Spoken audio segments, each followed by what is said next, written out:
The sand of the Flavian Amphitheatre creates a slurry of red mud and yellow grit underfoot.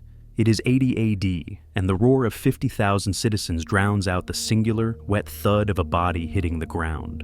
A Roman gladiator stands victorious, chest heaving, but the spectacle is not over. The true horror regarding female prisoners is just beginning behind the heavy oak gates. He does not look at the crowd. He looks at the Golden Theatrical Mask resting on the barrier, a smiling face meant to hide the terror to come. Why did the Empire compel its champions to participate in these specific shadowy rituals once the main combat ended? And what evidence of these backstage atrocities did the Senate try to bury deep beneath the stone foundations?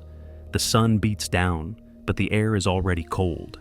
Victory here demands a price no steel can pay.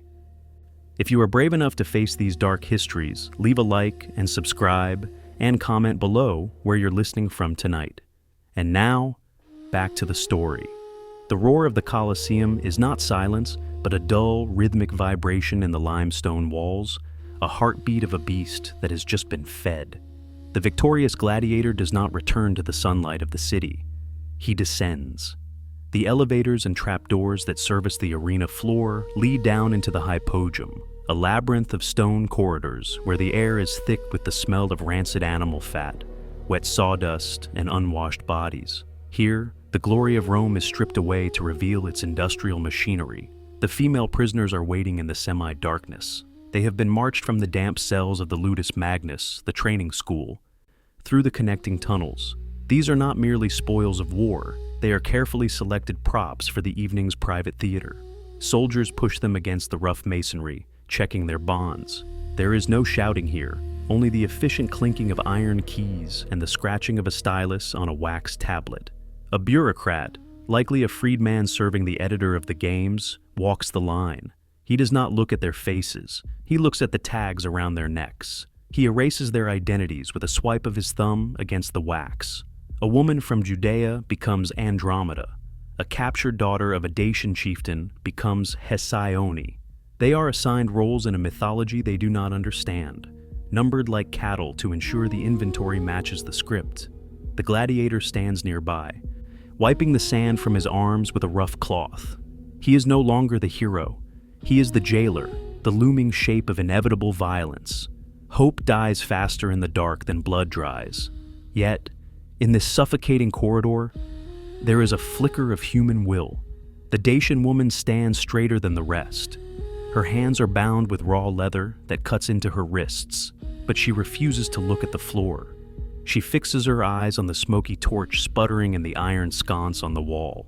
She begins to hum, a low, discordant sound that vibrates in her throat, a song of the Carpathians, a funeral dirge for herself that doubles as a defiance of the Roman order. The guard steps forward to strike her, but the lanista, the trainer, raises a hand. He offers a twisted form of mercy. He speaks in broken Latin, telling them that the arena was the hard part. Now, they only need to serve. If they play their parts in the scenas libera, the banquet enactments, they will be fed. They will be given wine. All they must do is submit to the narrative the victors have written for them. It is a transactional offer, their dignity for a few more hours of breath. The price is hidden in the eyes of the gladiator, who finally turns to look at them. He puts on the Golden Theatrical Mask. The cage opens only for the condemned to enter. The room is not a cell, but it feels like a tomb wrapped in silk. This is the cubiculum of the private quarters, far removed from the cheering masses, where the stone walls are painted with frescoes of gods turning into beasts. The air here is stagnant, heavy with the scent of burnt lavender and stale wine, meant to mask the underlying odor of fear. The Golden Theatrical Mask sits on a marble table, its frozen smile watching the women as they are arranged like furniture. The condition is stated openly by the editor's attendant. He holds a scroll, reading the script for the night's entertainment. They are not to fight back. They are not to negotiate. They are to perform. The Roman obsession with order extends even to their atrocities. They do not want chaotic violence here. They want a tableau. The Judean woman is told she must play the weeping prize. The Dacian is told she must play the subdued savage, grateful for the conqueror's touch. Submit to the myth, the attendant says, his voice devoid of emotion, and you will vanish into the servant quarters by morning. Resist, and you will remain here until there is nothing left of you to carry out. It is a binary choice. Convert to their narrative of Roman dominance, or suffer total erasure. The gladiator stands in the corner, stripped of his armor, but still imposing, a wall of muscle and scarring. He waits for the signal to begin the scene. The pressure in the room shifts. It is no longer the sharp terror of the arena. It is a suffocating, soft pressure. They offer wine that tastes like vinegar. They offer fine tunics that scratch the skin. They wait for the women to break, to weep, to beg for the role that guarantees survival. But the Dacian woman does not weep. She looks at the gladiator, then at the mask, and finally at the attendant. She delivers a single cold refusal, her voice barely louder than the crackle of the oil lamp. I see only a butcher, not a god. The escalation is immediate. The illusion of luxury is stripped away. The wine is kicked over, staining the mosaic floor like arterial spray. The attendant signals for deprivation. The women are separated, forced into corners, denied water, denied light. The gladiator steps closer, his breathing heavy, the adrenaline of the games twisting into a need for domination that the arena could not sate. This is the core why of the horror. The arena proved Rome could kill the body, but these private rooms were designed to break the spirit. They needed the barbarians to acknowledge their inferiority. A king without subjects is just a man alone in a room. Yet, the intention inverts. The silence the women maintain becomes a fortress. The Dacian woman closes her eyes, not in surrender, but in discipline. She retreats into the memory of the mountains, the cold wind of the Danube. The silence was meant to be their punishment, a void where they would beg for engagement, but she wears it like iron armor. By refusing to scream, by refusing to play the part of the weeping victim, she denies the gladiator his true victory. He can hurt her, he can take her, but he cannot conquer her. The price of this ritual is revealed in the dim light. For the women, the price is their physical autonomy, a trauma etched into the skin. But for the gladiator, the price is his soul. He realizes, looking at the unyielding woman, that he is not a hero. He is merely a dog on a leash, ordered to bite on command. The mercy was a lie. The victory was a delusion. The golden mask stares back at him, hollow and judging. The victor is the one who decides when the game ends. Morning light struggles to penetrate the vents of the hypogeum. The revelry is over. The shouting has faded into the city's waking hum, leaving the subterranean corridors in a heavy, guilty silence. The room where the entertainment took place smells of vinegar and stale sweat. The slaves arrive with buckets of lye and stiff brushes, tasked with scrubbing the floor until the mosaic tiles gleam innocent and white once more. They are the erasers of history, the janitors of the empire's conscience. But in the corner, behind the heavy drapes where the Dacian woman had been forced to stand, something has been left behind. It is not a weapon, nor a piece of jewelry. It is a scratching in the soft plaster of the wall, hidden low near the baseboard where the shadows are deepest. The Golden Theatrical Mask lies discarded on a bench, its painted smile chipping away to reveal dull lead underneath. It stares at the wall, bearing witness to what the woman did in the quiet moments between the violence. She did not weep, she carved.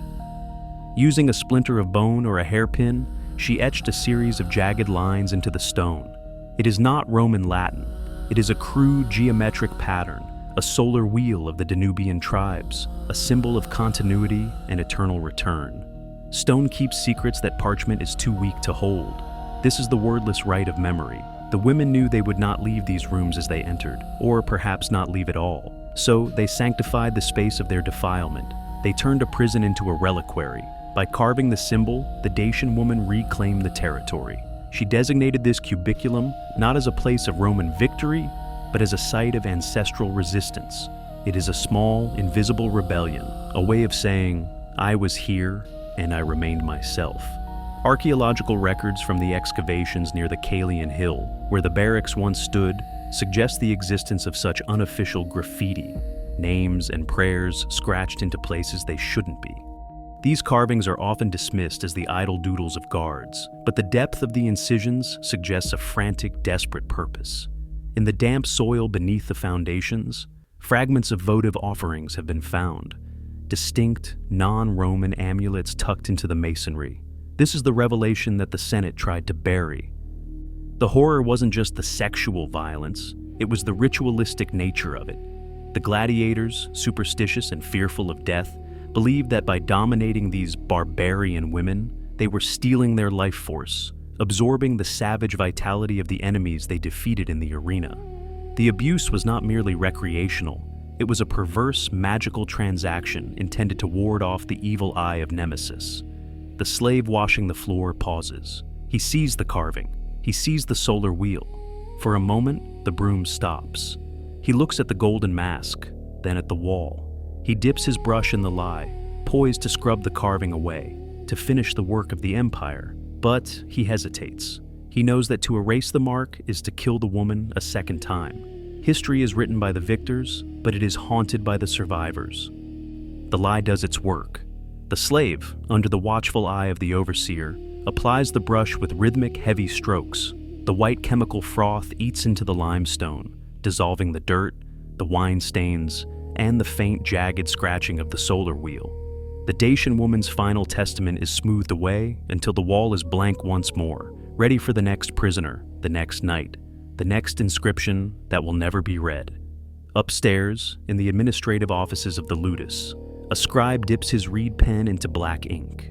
He opens the ledger for the day's events. He records the cost of the sand, the price of the animals, and the bonus paid to the victorious gladiator. When he reaches the section for the prisoners, he does not write their names. He does not write Dacian royalty or mother from Judea. He writes a single, bureaucratic abbreviation, ad bestias to the beasts, or simply Exodus. They are converted into accounting errors, deducted from the inventory like broken pottery. The bodies are not returned to the north or the east. They are carted out under the cover of night through the Libetinian gate, the portal of death, and taken to the Puticuli, the mass pits beyond the Esquiline gate.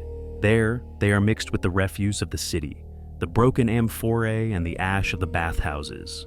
Rome excels at two things, building eternal monuments and burying the cost of their construction. Centuries grind the stone down. The Flavian Amphitheatre cracks. The marble cladding is stripped away to build palaces for popes.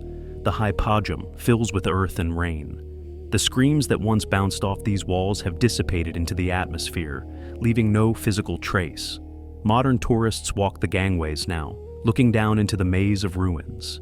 They see the engineering, the complexity of the elevators, the scale of the spectacle. They imagine the roar of the crowd and the clash of steel. They do not hear the silence of the private rooms, but the echo remains for those who know how to listen. Return to that first image, the gladiator standing in the red mud, the crowd screaming his name. See him now, not as a hero, but as a man alone in the dark, washing blood from his hands that will never truly be clean. The Golden Theatrical Mask survives, sitting behind glass in a museum, its metal smile polished and bright. It watches the visitors pass by, guarding the secret of what happened when the arena emptied and the true savagery began. The mask survives, but the women it watched are gone, their resistance preserved only in the way the wind whistles through the empty arches, a low, discordant hum that sounds like a song from the Carpathians. Subscribe, hit the bell, and like. What you forget eventually returns to claim you.